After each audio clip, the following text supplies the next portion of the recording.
stuff, and I did all that. I thought I was through, but No, it's never ending. We are on air. Hey, everybody, I'm Shane. I'm here with Webb Wilder.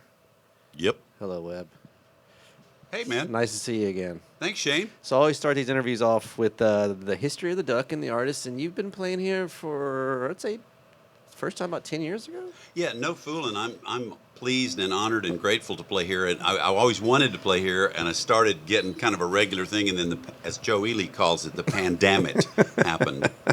It did. I think you were actually were you in? I think you were in the Probably, books. yeah. I'll put out a new album, see, at the peak of it. I mean, we didn't know it was going to be the peak of it when we Right. planned the release date. So, yeah, we were trying to do a bunch of stuff. So, yeah, it was April of 2020. The Night Without Love album came out. Okay, that was right after then, because it came March, because we got shut down St. Patrick's Day, our biggest day of the Yeah, year. see, that would have been like just a little over a month later. Yeah. And so the release show was me solo from my basement, and that was the first of 18 streaming lockdown shows, which were a lot of fun, but, Yeah. you know. Yeah, I know. It's got to be tough to see you in a camera, but we're through it, right? Well, I did a lot of songs that I didn't normally do. And so every week, you know, you'd Get just something say, different. hey, what about this? Here's an old Nilsson song, you know, things like that. Yeah, we were streaming. We had two artists coming in from Austin, Shake Russell, and then a guy named Pat Byrne. They were playing every Wednesday and every Tuesday to nobody. So it was very surreal, which Oh, yeah. I'm sure All you're that, aware of. yeah, yeah, people would do that. Like they did that with the Grand Ole Opry. Yep. They'd be on TV with zero audience. Cardboard cutouts. And the film industry tried to carry on doing like, you know, extreme masking and, Right. you know, segregation of the cast and daily COVID checks and all that. Well, So I don't envy that at all. Well, what the biggest thing for me is I watch I'm a big baseball guy, and they'll show those highlights of when the cardboard cutouts were still in yeah, there. yeah, and I yeah. completely forgot about it. Just blanked. I was like, oh yeah, they were. Yeah, Cardboard. Jimmy Fallon's doing his show from People. his house, which he can't even do that now because Right. of the writer's strike. Yeah, poor Jimmy Fallon. Yeah, right. I'm sure he's hurting. So you ready to get into these questions I got for Yeah, you? man, sure. What is the first record you purchased with your own hard-earned cash? Well, that's a really good question. And one of the first 45s I ever remember buying before I had any albums, I think. Well, maybe I had the albums first. Maybe Okay. that says a lot about me. Right. I'm a deep cuts kind of guy, you know. So it's one or the other. But here's what I remember, you know. Spoiled brat, only child, Sears Roebuck catalog. Right. Liked music. Sears. What's Sears? Yeah, right. So, you know, but the Sears Roebuck catalog, it Right. was the wish book, you know, and you could order records. And my mom ordered them for me. I think I had been to see, I was too young to know that most of the Elvis movies weren't cool. I thought Elvis was cool, you know, and I was into music. So I ordered the soundtrack to It Happened at the World's Fair Oh yeah. and Rick Nelson's Million Sellers. So I had these two albums from Sears, and then the first 45 I remember getting, I was at the Ben Franklin dime store Okay. with my best friend Paul McDaniel. Paul, if you're out there. And he said he gave the thumbs up because he had heard it and I hadn't, to the cover of Love Potion No. 9 by the Searchers. Right, yeah. Because by this point we're into the Invasion. But, you know, before that, I think I had the single of Let's Get Together by Haley Mills. Okay. From the movie where she played twins. Yeah. I sort of remember that. Yeah, You know, I man. can always tell like kind of a person's age by which format. Oh, yeah, well, yeah. When I'm asking this question, it's like Jimmy Dale and Butch Hancock were like, yeah, we bought 45s, and then it was LPs, and it was cassettes, and then CDs. Yeah. And I asked the question, like, what's the last record you bought? Nobody can answer that question. Yeah. Unless you're like a vinyl collector or something. But I mean, I have bought a very few in recent years. I got the last two Tom Petty releases that Okay. were both posthumous, Right. you know, for sure. And I wanted to buy a good CD of Truth by Jeff Beck, and they didn't have it at Grimey's, which is a very hip record Yeah, I've store been in to Nashville. Grimey's, yeah. It's like, really? yeah, they have a little show they do too, where they take the two artists. Have you seen it? No, but They we take were going the to two do the artists in release show from there. Okay. It's kind of a prestigious thing to do, and we couldn't because Yeah. of the plague. I think we went there for Americana, and they always do a thing there. Oh, They I'm have sure, a yeah. showcase, so Yeah. I got to hang out there. What was the first concert you remember going to, like the one you wanted to go to? Not Well, one you'll got- probably like this story. Born and raised Hattiesburg, Mississippi, Okay. and kind of a wonderful place and time to be in many ways. Nothing's perfect, you know, but course. the downtown had not died. There were no malls. There Right. weren't a lot of chain restaurants, if any, or stores, so everything was kind of locally owned. And there were these nice department stores downtown, and my aunt and uncle had a pawn shop, and there were 2 different music stores that sold guitars. So you could go down there for a dime on the bus from Right. the suburbs and have a ball, right? Wander around. And but one of the 2 department stores, Waldorf's on Pine, had a promotion. They had a white Levi's party. And they were trying to sell white Levi's, but they got a live band and admission was free. And this is the 60s, and it was integrated, Okay. which is cool, Right. And generally speaking, black people dance better than white people, And they I were can agree really with that. impressive. And so I got to see all that, and that was my first gig, and it was some band called James and the James Gang. Right. And they were, I don't know who they were. And one guy had long hair, which may have been a wig, but he looked cool. And I all that remember they did matters. I Need You, which is kind of a deep cut from the Help album by the Beatles. And this guy had a Gretsch Tennessean, and he did the whomp, whomp, whomp, whomp, with the master volume. Right. I was totally knocked out. But it was hot. They did it on some side of the building that was like a storage area or something. It wasn't air conditioned, and it's Hattiesburg, Mississippi. Right. So, wow. So I always ask the question: when did you figure out you wanted to do what you do? Was there an aha moment? Was that it for you, or would just sort of? A friend of mine once said your subconscious rules your fate, and my life would prove that. So early on, I thought show business of some sort, and but then I convinced myself you can't do that because nobody I knew did. Of course. And so I tried to sort of do some other things and kind of got a late start, although I was always playing in bands and stuff. The irony of that is I looked around and thought, my aunts and uncles and cousins, nobody's doing this. And what I didn't know is that my Aunt Lillian had attained cred beyond belief in the roots music world before I was born. Really? Because her husband, my Uncle Willard, was always in the furniture business. And that's what I knew, right? But what I didn't know is they had closed their record label, which was iconic, about the time I was born. And wow. they had a label called Trumpet Records and recorded, get this, Elmore James and Sonny Boy Williamson. Really? So I thought I didn't know anybody who knew anybody who knew anybody. And it turns out, they were at Hank Williams' funeral, and stuff like that. Yeah, of course. Well, I mean, you could have gone into the furniture business. I tried. I could not hack it. Man, I could not hack it. I'd rather drive in the rain on I-10 on Friday Houston rush hour. It's not that bad. Yeah. No, it's not as bad as trying to sell furniture. So, who was the first artist you idolized, or even person you idolized, like posters on the wall, or? Well, that's a good question. It was probably...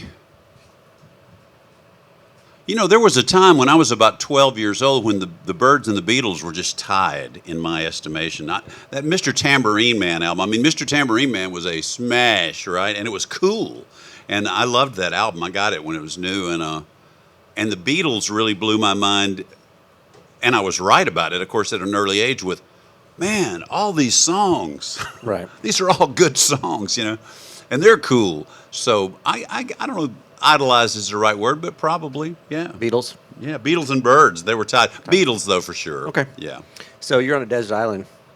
You get 3 records. And strangely enough, they might not be Beatles records, They might be something like 3 records is tough, of I know. course, but, for brevity, I try not to. But you'd say, almost have to yeah. say, well, see, Sam Cooke is probably the greatest singer I ever heard. Okay. Hank Williams is the Beatles of country. Mm-hmm. So let's say I used to say not a greatest hits record, but now everybody wants to take. They only get 3 choices. Okay. Yeah, well, I'd almost All right. have to go with the greatest hits on both those guys, and then what would I do for the third one?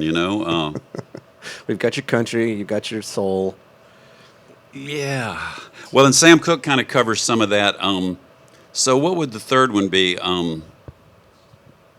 You know what it might have to be? The band's second album, The Band by Okay. The Band. Of course. Music from Big Pink was seismic, Right.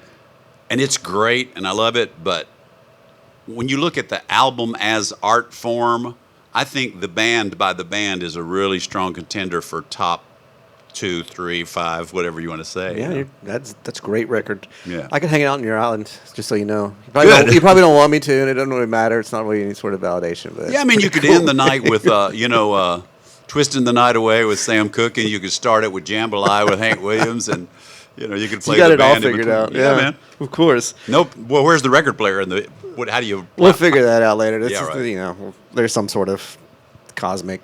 I had the Record 8-track player. tapes, of course. I went through that phase. Oh, there was that. My dad went through that. I had distinct memories of driving to Colorado in a van, family of 5, listening to Charlie Pride for 15 hours. The 8-track tapes seem to have kind of an almost cool muffle kind of sound. Yeah. Yeah. Well, we were at a mall and somebody stole our whole. That's back when people actually stole car stereos, and we never got another 8-track player. I was Did not they steal all the upset. 8-tracks They too? took them all. That happened to a friend of mine. A friend of mine had what is probably really collectible now. I think it was in 1967.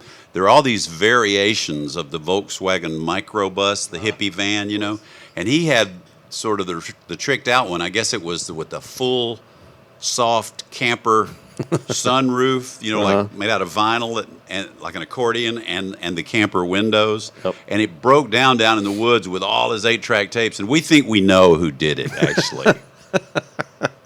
Who? I can't say. So A lot of my friends are dead, but that guy may not be.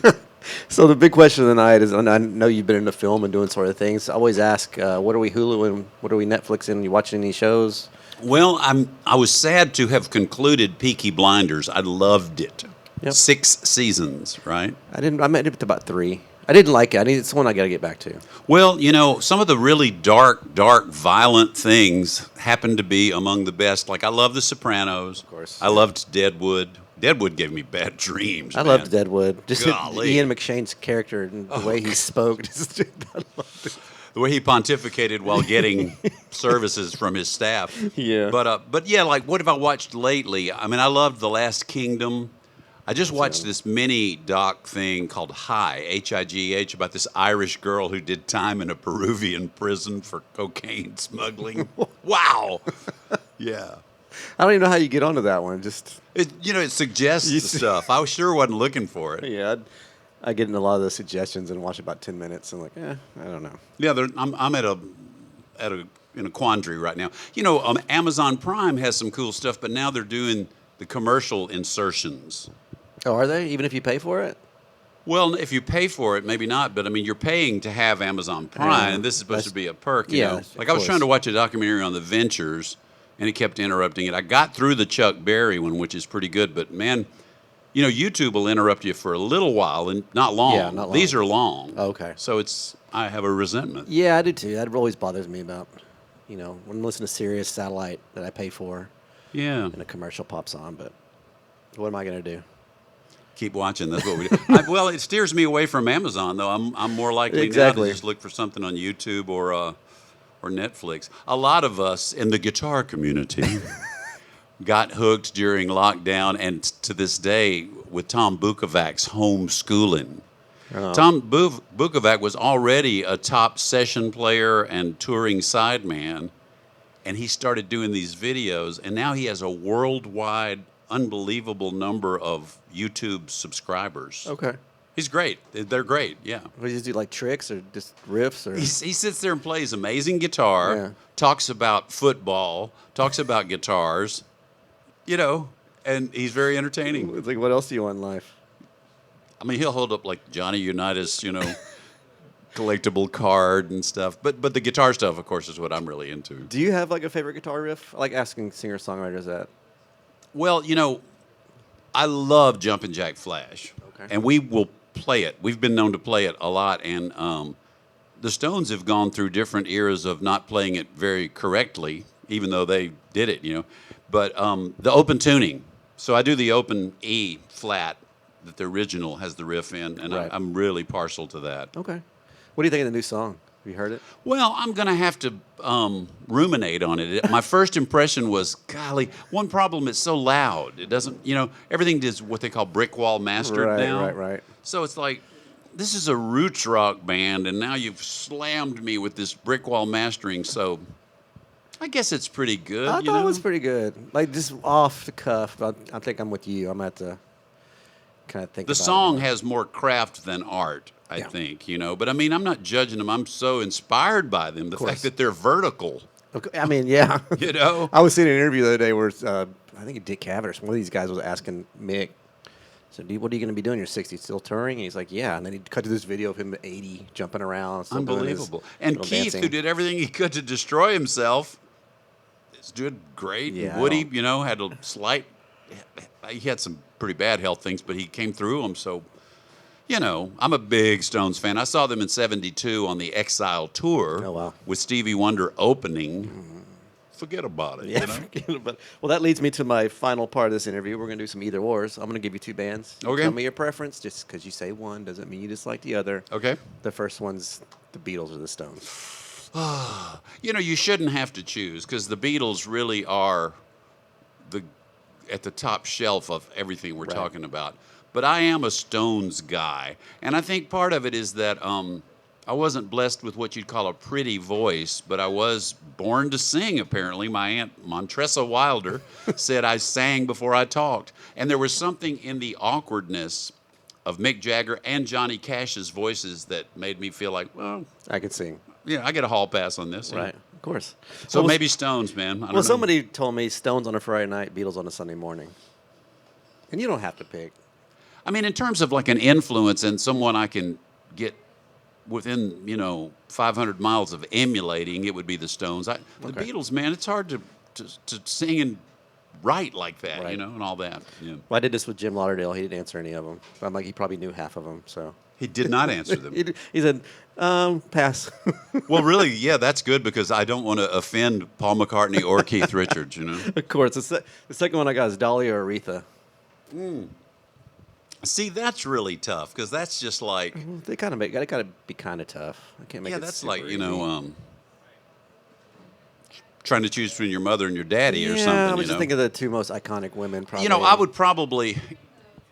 Well, I mean, the classic first blush years of Aretha is untouchably fantastic.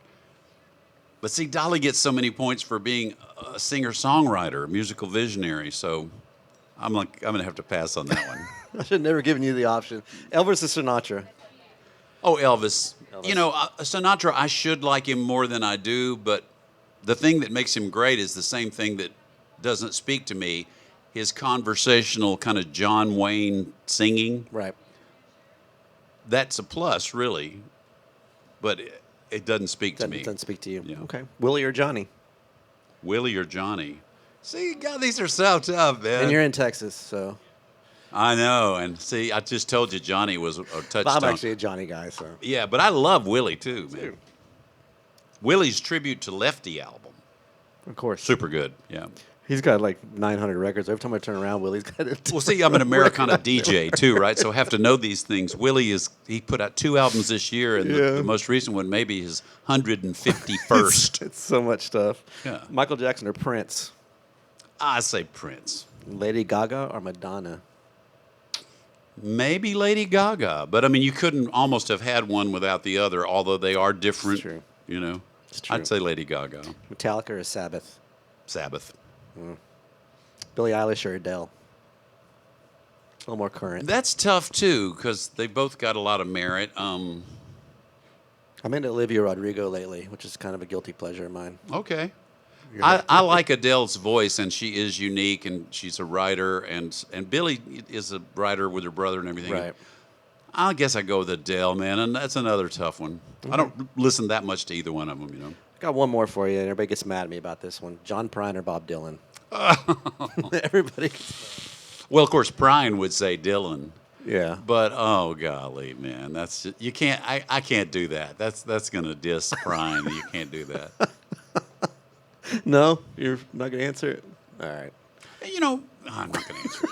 Well, that's all I got for you. Okay, well that was fun. Thanks for hanging out. Thank Well, you. Wilder.